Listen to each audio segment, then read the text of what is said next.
बेखौ जों गारबा जोंनाव खोस्लि होनो बेखौ ओमफ्राय बे ओंखाम जाग्राखौलाय ओंखाम जाग्राखौ बेखौ खानसिं होनो खानसिं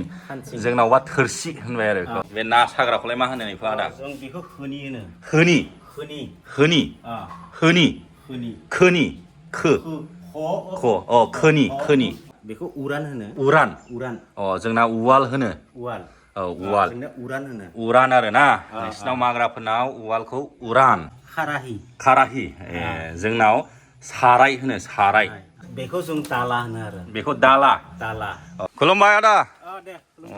मा गामि नोंसिना जोंनिया मासपारा बबे ओनसोलाव गोलैयो जोंनिया दारंगिरि भिलेज कासारिपारा रेभिनिउ भिलेज ओमफ्राय बे गामियावनो सुबिदार बेलबं राम कसारिया जोनोम जादोंमोन आरो सोरमोन बेयो ब्रिटिशनि आमुलाव साथाम गावथारबाबो बेयो माने माप दंमोन आरो बेहा ओरैबायदि साथाम गावथारबाबो दाय गैयामोन सुबिदार बेलबं राम कसारि बिनिनो गामि आरो बियो दारांगिरिनि साहाथिं हाबबोनांगौ ना दरंगिरि ना दारांगिरि होनो दरंगिरि एसे हाबलांसै आदानि न'आव माथो समायना नै फुल गायदों आजिखालि बेफोरबायदि फुला गैला अशक फुल ना माबा होनोमोन ना बेखौ अशक फुल ना मा आजिखालि नुलानो बेफोरखौ मोसौ गलि मोसौफ्रा माबसे आदा नालाय मानै गाइखेरनि थाखायल' ना हालेवो हालेवनायावथ' ट्रेक्टर ओमफ्राय नै मैगं फोबाय मुला ना मा बिलाय मुला एसे लाइ एसे सोर दं न' आदा ओरैनो गथ'फ्रा स्कुलाव थांजोबबाय बेसेबां गिदिर साबसे गथ'फ्रालाय गथ'फ्रा सासे क्लास 10आव सासे क्लास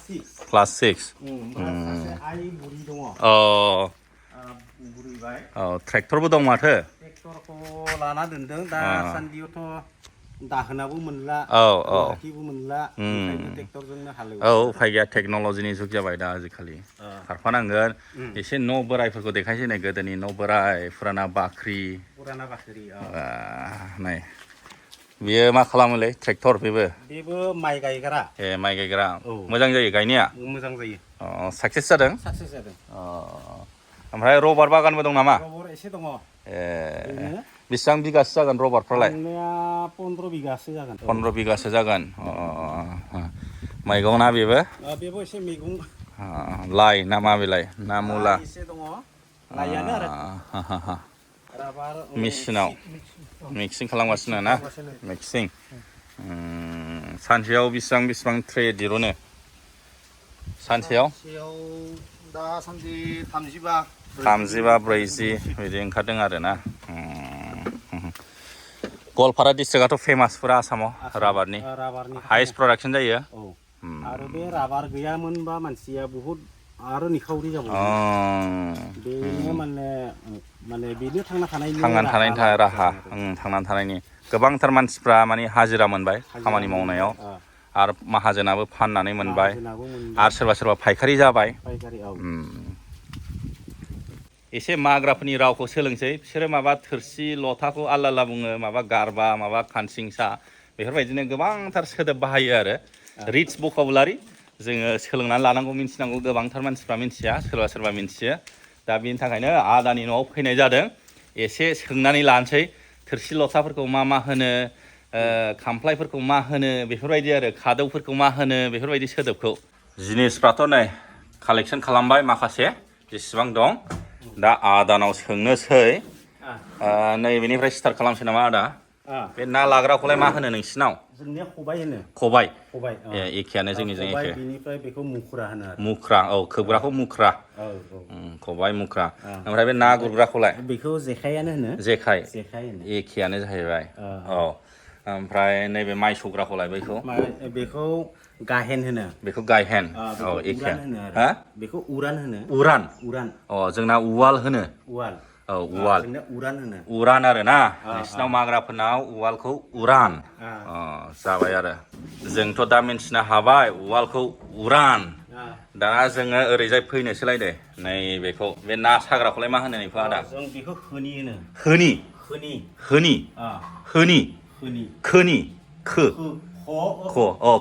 खोनि खोनि जोंनाव बेखौ सेन होनो सेन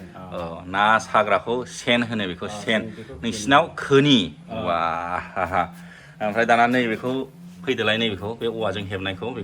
बेखौ जों दाला होनो आरो बेखौ दाला दाला दालाया एसामिसावसो थांबायलै ना एसामिसावबो दाला होनो ना सिगांनिफ्रायनो दाला होनबाय नालाय एसामिसावबो दाला होनो ना एसामिसावबो दाला होनो बे एसामिसावसो थांथारबाय हारसानि बेयो दाला जोंनाव होनो संग्राय माग्राफ्रा संग्रायखौ दाला होनो एसामिसावबो दाला ओमफ्राय बेखौलाय मा होनो आदा बेखौ मा होनोमोन खादा खादा जोंनावबो खादाखौनो होनो खादा बेयो खादा ओमफ्राय दाना बेखौलाय मा होनो बेखौ खाराहि होनो आरो खाराय खाराहि खाराहि जोंनाव साराय होनो साराय खाराहि सिगांनिफ्रायनो खाराहिखौनो होनो आरो खाराहि जोंनाव साराय होनो साराय माग्राफ्रा खाराहि ओमफ्राय नैबेखौलाय मा होनो नैबेखौ बेखौ दोआनो होनो जोंनावबो ओंखाम संग्रा दो ओंख्रि संग्रा दो बिदि होनो आरो आलदा आलदा जोंनाव दोआनो दाना फैदो नैबे गिदिरखौ बेखौ जों गारबा जोंनाव खोस्लि होनो बेखौ नोंसिनाव मा एसामिस थांदों नामा खोस्लि एसामिसाव मा होनो बेखौ खोस्लि मिन्थिला उल्था फाल्था जोंनासो एसे थिग दंबायदि जानो हागौ बिदिनो उल्थां फाल्थां बबेबा नोंसिनाव गारबा आरो माग्रायाव जोंनाव खोस्लि होनो आरो खोस्लि ओमफ्राय बे दै लोंग्राखौलाय दै लोंग्राखौ गिलासानो जाहैबाय गिलासानो होनो गिलास ओमफ्राय बे ओंखाम जाग्राखौ बेखौ खानसिं होनो खानसिं जोंनावबा थोरसि होनबाय आरो बेखौ थोरसि खानसिं माग्राफोरनाव खानसिं जोंनावबा थोरसि होनबाय आरो बेखौ ओमफ्राय नैबेलाय बाथोन देग्राखौ बेखौ बाथोन देग्रा माने माने मा होनगोन बेखौ मस्ला देग्रायानो जाहैबाय थफि होनो बेखौ थफि बेखौ थफि होनबाय ओमफ्राय बेखौ थफि आखाइ होनबाय बेखौ थफि आखाइ होनो जोंनाव बे आरो नोंसिना होमब्लाय सोदोब गैया बेखौ नागिरना मोनाखै बहाबा बुंनोबो हागौ बहाबा गामियाव बुंनोबो हागौ नाम नाथाय दा नोंसिनाव गैथ'वा नोंसिनि गामियाव गैला बेयो गोमाबाय बेनि सोदोबा जोंनावबा होनबाय बेखौ थफि बानलु बाथोन देग्रा थफि ओमफ्राय बे थफि आखाइ बे देग्राखौ थफि आखाइ आयं बेसेबां बोसोर जाखो आसि एसे खम जानो हागौ ओमफ्राय आयंना बिमा बिफाना गामिया बबेहायमोन रंजुलि गवालपारा डिस्ट्रिक्टनिखा आदानि बिमा बियो 80 इयार्ससो जासिगोन होनदोंना 80 जागोन जागोन सिगांनि बे सार्टिफिकेट बायदिबा 80नि खम सिगांथ' स्कुलाव थांबा एसे गिदिर जानानै थांखायोमोन नालाय नंगौ ओमफ्राय आयंआ स्कुलबो थांदों फरायदों मा क्लाससिम क्लास 1 क्लास 2 क्लास 9 आयौबा एडभान्स 9खौ पुरा फरायनो हादिया बेयावनो फैबाय साख्रि मावनो हालायलायबावगौमोन होनबाथ' गोदो साख्रि मावनो 9खौ पुरा खालामनो हादिया ओमफ्राय साख्रि मावनो नाजायाखै गोदो हादिया लेखा गोरोंसो होनबा माथो आयंआ गोदोनि एसामिसनि लिरनाय फरायनाय दा रोङो दाबो फरायनो रोङो हायो दाबो फरायनो हायो लिरनो हायो मेगना फुरा गोथों दाबो मेगना नुयो दे मोजां मोनबाय आयं लोगो मोननानै आं फैयाखै दिनैसो फैदों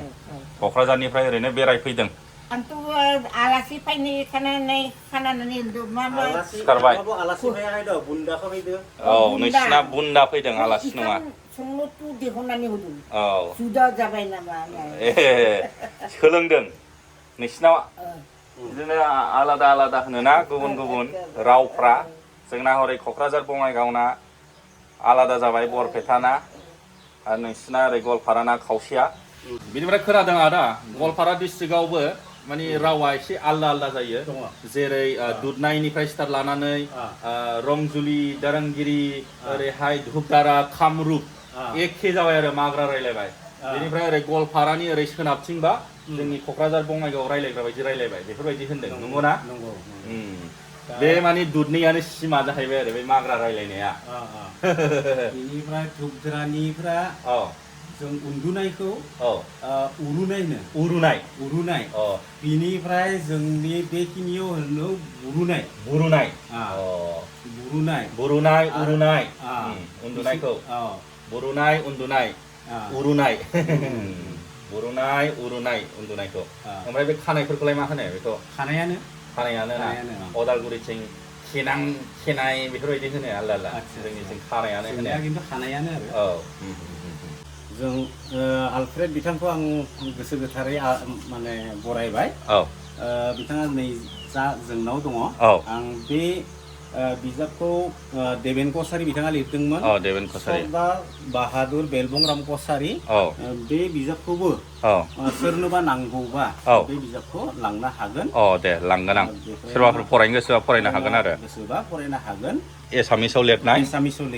ओमफ्राय बेयो नोंनि आबौ ना सोरमोन बेलाय आबौ नङा बियो ब्रिटिशनि आमुलाव इण्डियान माने साख्रियालमोन आरो सरदारमोन बियो ब्रिटिश आर्मिनि सरदार बाहादुर सासे ब्रिटिश आमुलनि सासे अफिसारखौ बासायनो थाखाय बिथांनो 3 खुनि माप माने साथाम गावथारबाबो बुथारबाबो खुनु दाय गैया जेल जानांगौनि खोथा गैया बेहा माप हगारना होदों बे नोंसिनि जाथि बंश नोंसिनि न'खरनि जोंनि गामिनिनोमोन बेनिफ्राय बे बिजाबखौ लिरना माबादों देबेन कसारि बिथाङा बिथांखौ जोंनि न'खरनिफ्राय सोरबाफोर लाङोबा जगाजग खालामनो हागोन बे लेखाखौ आरो ना सोरबाफोर जुदि बे सरदार सोरमोनलाय सरदार बाहादुर बेलबंराम कसारि सरदार बाहादुर बेलबंराम कसारि बिनि सोमोन्दै सोरबाफोर जुदि फरायनो गोसो जादोंबा मिन्थिनो लुगैदोंबा लेखाखौ बायफैनो हागोन बे गामिनिफ्राय आदानि नाम्बारखौ स्क्रिनाव होनानै दोनसै आं नङाबा कन्टेक्ट खालामनानै अर्डार खालामनो हागोन ना एभेलेबेल आरो ना नोंनाव बे लेखाया आं प्रेसआवसो माबादों दाबो माने पाब्लिश खालामाखै खालामजोबबाय ओमफ्राय बे माबाया कपिसफ्रा ओंखाराखै आरो दाबो जोबनानै आरो गोदान रिप्रिन्टेड बेखौ फैगौ मांखोनिफ्राय मोनसिगोन फैगौ दाननिफ्राय नोंथांमोनहा जुदि सोरबाफोर बिथांनि सोमोन्दै मिन्थिनो लुगैदोंबा फरायनो लुगैदोंबा बे खिथाबखौ आदानिफ्राय कन्टेक्ट खालामनानै अर्डार खालामहरदो आङो कन्टेक्ट नाम्बारखौ बे स्क्रिनाव होना होबाय आरो आयंआ जोंनि बायदि रायलायनो गोरोंथार माथो दहाय रायलायदो जों आंनि फिसौदो नोंनि आथा थानाय अबस्थायाव गुवाहाटी इउनिभारसिटिनि मानसि फैयोमोन आंबो जनानै थायोमोन आंनोबो सोङोमोन बाहायनो रोंलांदों नोंनि आथानोबो सोङोमोन जोंनि मुवाफोरखौ नाम लिरनानै लाङोमोन जोंनि भारतदल मा समायाव स्थापन जादों भारतदल बै संगठनफोरा बेसेबां सनाव स्थापन जादों बै समय सबबो लिरनानै गालांदों नोंनि आताया इउनिभारसिटिनि ओइफोरखौ रायज्लायखांबाय आं अलप उन्दुबाय नोंसोरखौ बुन्दा फैदों होननानै मिन्थिनानै फैबाय नोङो सिखारनानै सिनाखि बुन्दायाबो फैनो हागौ सिगां फैनाय बुन्दायाबो फैनो हागौ बुन्दा आलासि बुन्दा माने आलासि फैगोन नोंसिना फैगोनखौ मारै होनो फायगोन ना फैगोनखौ फायगोन क'क्राझारनिसो क'क्राझारनिसो जोंना रायलायनाया गुबुन ओंखायनो नुबायना थांबाय गोदो नोंसिनि समाव आलदामोन क'क्राझाराबो बे दरंगिरि बायदिसोमोन फिसासा दा गिदिर जाबाय दा आं बांसिन नुदों आरो जोंनि रायगिरि दंमोन आरो हिल्पि दंमोन बे हिल्पिया क'क्राझाराव दं बिदु थांफादु अदालगुरि दतमा बा गिदिंबाय होनबा आयंआबो मोजां दे मोजां मोनबाय आयंजों सावरायनो मोननानै आरो आयंना थैबाबो थालांबाय थासिगोन बयबो नुलांबाय थासिगोन आयंखौहाय नै मबाइलाव लाबायना औ खुलुमबाय औ दे खुलुमबाय आयं दे थांसै दे दानिया आबुनि औ आबुनि आफादगिरिमोन ओइ बा जायगाफोरखौ ओंखायनोथ' बा आबुदु आयंआबो मानो होनबालाय कन्ट्रिबिउसन खालामदों जोंनि हारिनि थाखाय आबोबनि आफादगिरि वा बे दंला बेफोरखौ इजामनि साइडनि सब नुखादों अ दे इसोरा बोर होथोंसै आयंखौ दे दे औ गोजोननाय थाबाय आरो फैबाय था औ फैगोन दे गोजोननाय थाबाय मोजां मोनबाय औ नोंथांमोनहा दा माखासे सोदोबफोरखौ खोनानो मोनबाय आदानिफ्राय बेबायदिनो गोबांथार सोदोबफोर दङ जायफ्रा माने खोनाफेराखै एसे बोरैबा उसुबिदा मोनो बे भकेबुलारिसो इंराजियाव बुङो ना मोनसे सोदोबानो गोबां रोखोमनि माने सोदोब दङ माने सिनोनिम्स थिग जोंनाबो बर'फोराव बे सिनोनिम्सो एक्चुअली भकेबुलारि इउज जेनेबा नैबेहाय माग्राफ्रा बेफोरबायदि भकेबुलारिखौ बाहायबाय सोदोबफोरखौ सानजारिफ्रा बार्डेनफ्रा बेफोर माने रिच आरो जोंना बर' रावा ओरैबायदि रिच भकेबुलारिया बिराद स्ट्रं बे नङाखि बिदि रायलायो बे नङा मोनसे माने जोंहा गोदोहाय डिक्सनारिफोर गैयामोन नालाय लिरनानै दोननाय गैयामोन नालाय ओंखायनो खारसालाबायबाय गुबुन जायगायाव थांनाया बे सोदोबखौ बाहायबाय गुबुन जायगायाव थाहैनाया बे सोदोबखौ बाहायबाय जै सोदोबखौ बाहायबाय थाबाय बे इउज टु जाबाय आरो ना हेबिट जाबाय दा बेफोरबायदि आरो मेन खारनानो जाहैबाय बै जोंनाव जेबो डकुमेन्टेसन गैयामोन आरो जेबो डिक्सनारि गैयामोन जेनेबा अडिअ भिजुअल गोदोथ' अरेल फर्मावसोमोन नालाय जेनेबा आबै आबौ फोरोंलांबाय बिमा बिफा फोरोंलांबाय बेनो ओरै उन जेनेरेसनाव बेखौनो माने होलांबाय थाबाय बायनो सैलिंलाङो माखासे सोदोबफ्रा बेबायदि माग्रा सोदोबा बेबायदिनो जाबाय आरो सैलिंलांनाय उनाव होननायखौ माग्रा बेनिफ्राय आरो मोनसे मेन खारनाबो जाहैबाय जेनेबा बैहाय ग्लबेलाइजेसन गैयामोन गोदोनि समाव थांलाय फैलाय गैयामोन गामिनिफ्राय ओंखारामोन गामि दरथाम दरब्रैयावनो गिदिंबाय थाबाय हालेवबाय माइ गायबाय आबाद मावबाय जाबाय दा बेफोरबायदिनि थाखायनो बाहेरायाव ओंखारलायिनि थाखायनो जोङो मिन्थिलायाखैमोन